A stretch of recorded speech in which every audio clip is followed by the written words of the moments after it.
I used to work the overnight shift at a small gas station off an old highway in Montana, the kind of place that barely saw traffic after midnight. The air always smelled of oil and loneliness, and the neon open sign buzzed louder than the radio. My boss left a laminated list of night rules taped under the counter.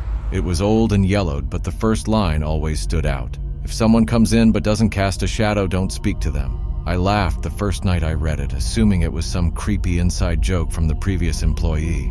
But that was before the third week. It was around 2:30 a.m. when I first noticed him.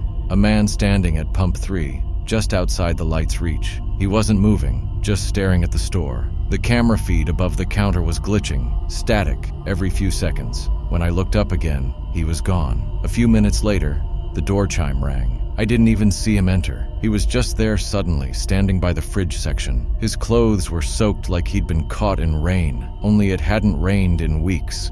He didn't grab anything, didn't move much, just stared at the cooler doors, head slightly tilted.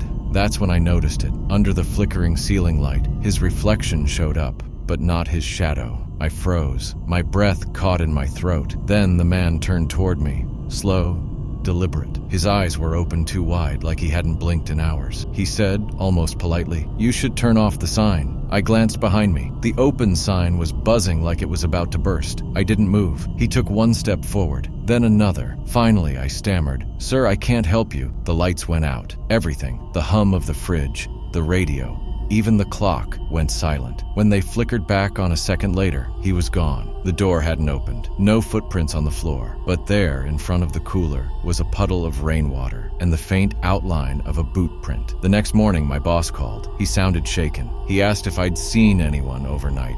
When I told him, he sighed like he'd been expecting it. He said, "You did the right thing by not talking much." The last clerk tried to ask him questions, never came back from his smoke break. I quit a few nights later, but sometimes when I can't sleep, I still hear that faint buzzing sound, like a neon sign struggling to stay alive, and I wonder if it's calling someone new to the counter.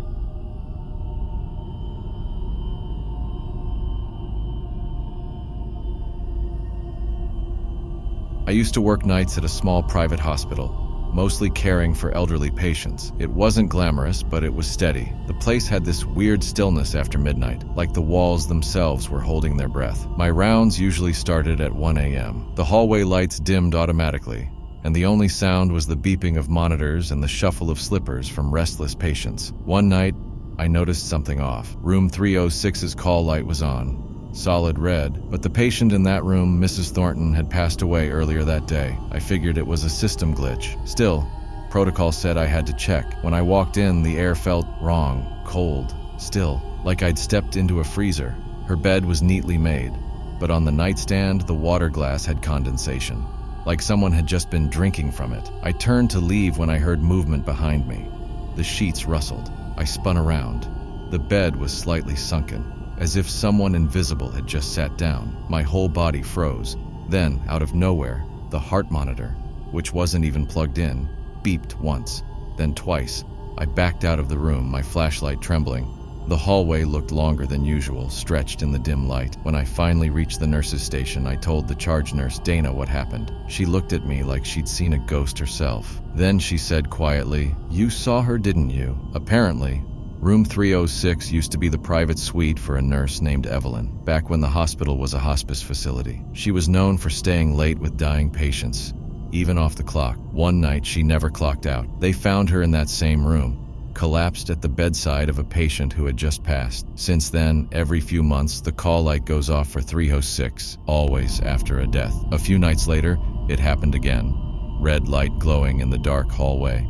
But this time, when I looked at the monitor, it said, "Call, Nurse Evelyn." There was no one by that name in the system, and when I passed by room 306, I swear I heard a soft humming, an old woman's lullaby echoing through the door, the sound of someone still staying late, long after their shift ended.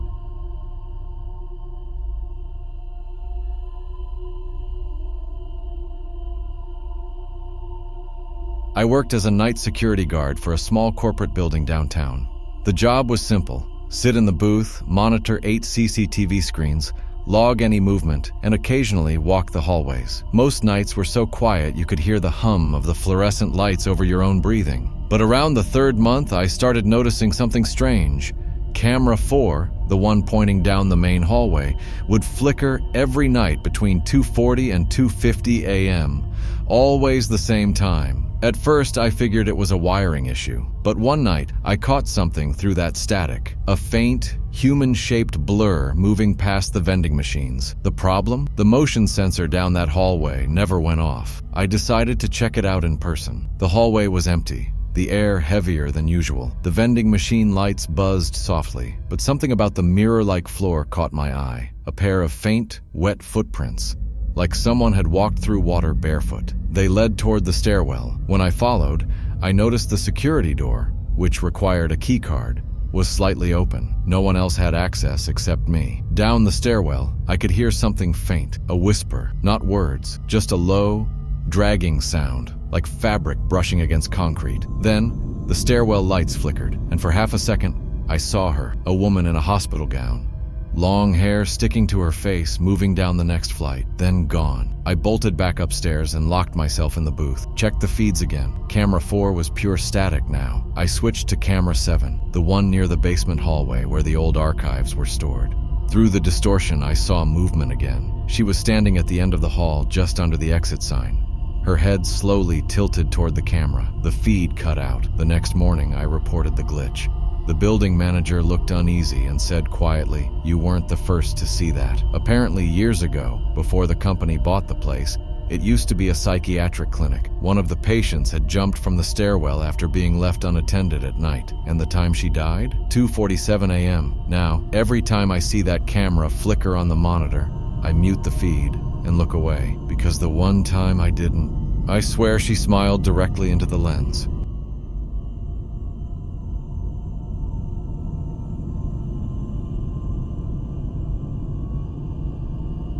I work in the night shift at a 24-hour convenience store on the edge of town. The kind of place where most customers were truckers, insomniacs, or the occasional drunk. But there was one guy, the one who came every night around 3:15 a.m., who wasn't like the rest. He always wore the same brown jacket, carried a crumpled $5 bill, and bought the same thing, a cup of black coffee. Never spoke much, just nodded, paid, and walked out. For weeks, it was routine. Until one night, my coworker showed me the CCTV playback from the previous shift. The man came in, but never left. We watched the footage 3 times. He walked in, poured his coffee, paid, then wandered toward the back of the store, and vanished between the aisles. No exit, no door chime, just gone. I thought maybe it was an edit glitch, but the next night at 3:15 he came again. Same jacket, same bill, same cup of coffee. My stomach tightened as I watched him hand me the money. His hand was ice cold, so cold it made me flinch. He smiled faintly and said, "You're new here." That was the first time he'd ever spoken. After he left, I checked the register tape. His transaction was there.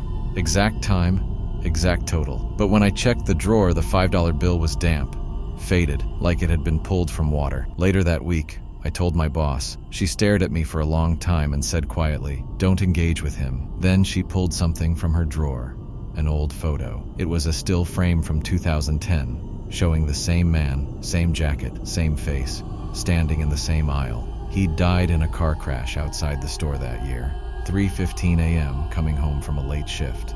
Now, every night when I hear the bell above the door at exactly that time, I freeze. Sometimes he comes in, sometimes he doesn't. But when the coffee pot starts dripping by itself before I even pour a cup, I know he's already here.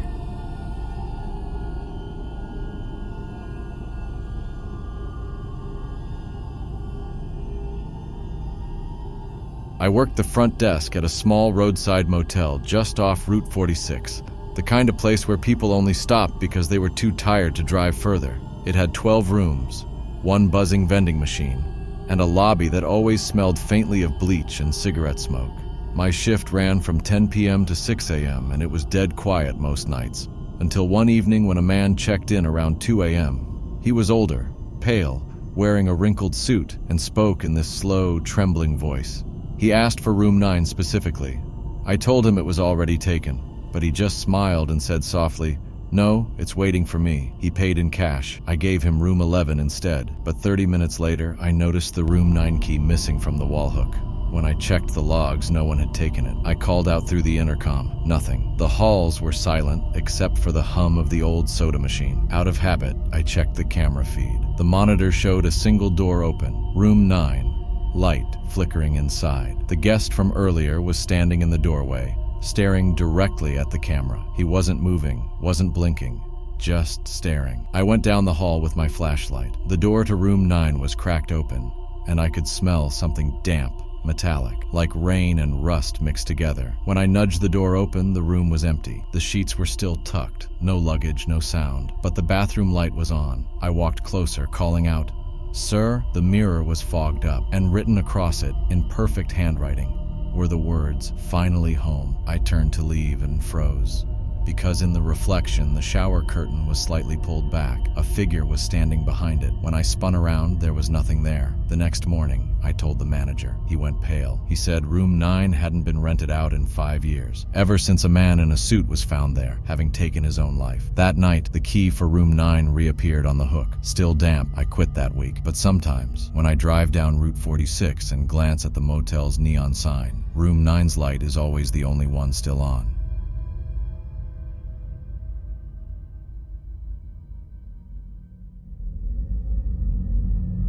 I was hired as a night inventory clerk at a massive shipping warehouse. It was supposed to be a mindless job. Count pallets, scan boxes, log them into the system. The building was old, and after midnight, the metal rafters creaked like a living thing. One night, around 3 a.m., I noticed one of the sensors blinking red on the far side of the floor. Section D, the one we weren't supposed to go in alone. When I asked my supervisor about it, he said, "Old area. Just log it from here." But the red blinking kept bothering me. So I went anyway. The section was colder than the rest of the warehouse. My flashlight beam hit rows of crates stacked to the ceiling, all unmarked, dusty, untouched. I started counting when I heard it.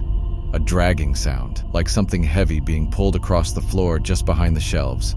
I froze. The sound stopped. Then came a low whisper. I couldn't make out the words, but it sounded like someone whispering my name. I turned off the light and stood still, heart pounding. The dragging started again, closer this time. I backed away slowly, trying not to make noise. As I passed one of the older crates, my flashlight flickered back on, and I saw handprints smeared along the wood, not dusty, fresh. I ran. When I got back to the office, I replayed the floor camera for Section D for about 15 seconds. Before the static hit, I saw myself on the feed, walking the row. But about 10 feet behind me was something else, a figure crawling low to the ground, its arms too long, its movements jerky and wrong. Then the camera went black. The next morning, my supervisor looked through the footage with me, but when he played it again, the part with the figure was gone. Just me walking, alone. He said quietly, "That's why we don't go into Section D. Apparently a worker went missing there years ago, crushed under a forklift. They never recovered his body. Since then, motion sensors trip every few weeks, always around 3 a.m. I still dream about that night sometimes. Not the warehouse, not the cold, just the sound of something dragging itself across the floor, whispering my name."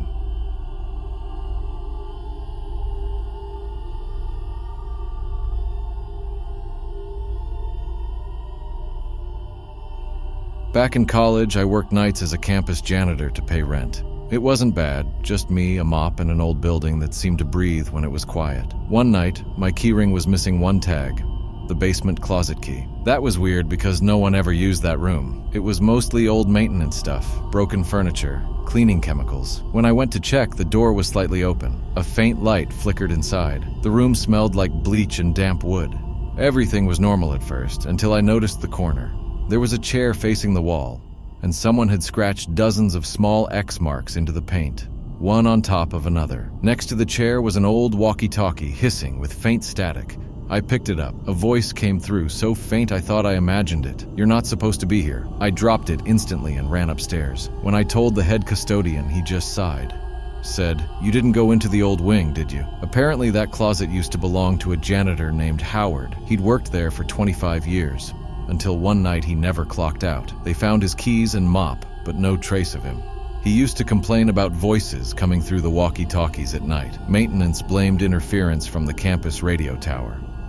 That night, before leaving, I passed by the closet again. The light was off, but when I glanced down the hall, I saw something that made my stomach twist.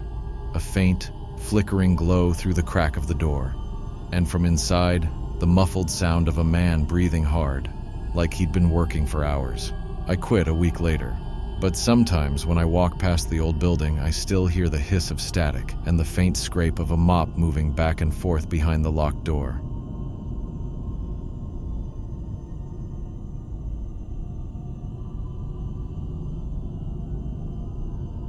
I used to work nights at a small-town hospital morgue as an attendant. Most people assume it's a creepy job. And yeah, sometimes it was, but mostly it was quiet, peaceful even. My shift started at 11 p.m. By midnight, the halls would go silent. Just the hum of the freezers and the soft click of my pen as I logged each name into the system. But that one night, everything felt wrong the moment I walked in. The temperature monitor on drawer 7 kept beeping, showing the internal temperature rising as if the door wasn't sealed properly. Drawer 7 contained a John Doe. No ID, no next of kin, just a man found on the side of the highway. I put on gloves and opened the drawer to adjust the latch, but as soon as I did, I realized something. The body bag zipper was open about an inch, and inside, there was condensation, like someone had been breathing in there. I froze. The air was colder than usual, but I could swear I saw faint steam rising from the opening. Then came a sound, a long, soft exhale. Not the pipes, not the freezer hum, a human breath. I stumbled back, slammed the drawer, and called the night nurse on duty. But when she came down, the monitor showed everything normal again. Perfect temperature, no alarms. She laughed it off, said I'd been down there too long alone. Later that night, I had to finish the paperwork. I didn't want to go back, but protocol said I had to check the body before tagging for transfer. So I went back down. The entire morgue was dark, except for the faint green glow of the temperature panel. Drawer 7's light was flickering. When I opened it again, the body bag was zipped all the way this time. But the outside of the bag was wet, like someone had been gripping it with damp hands. I pulled it out halfway. The tag on the toe was missing. Instead, something else was there, folded neatly on the chest under the plastic, a hospital wristband. It had my name on it, and tonight's date. I dropped everything and ran upstairs. The nurse found me in the hallway, shaking, and when she checked the records, there was no body listed under drawer 7 anymore. The paperwork was blank. The file I'd logged earlier had disappeared. A few weeks later, I quit, but sometimes, when I walk past the hospital at night, I can still hear that faint freezer hum, and I swear I can feel cold air on my neck like a drawer opening behind me.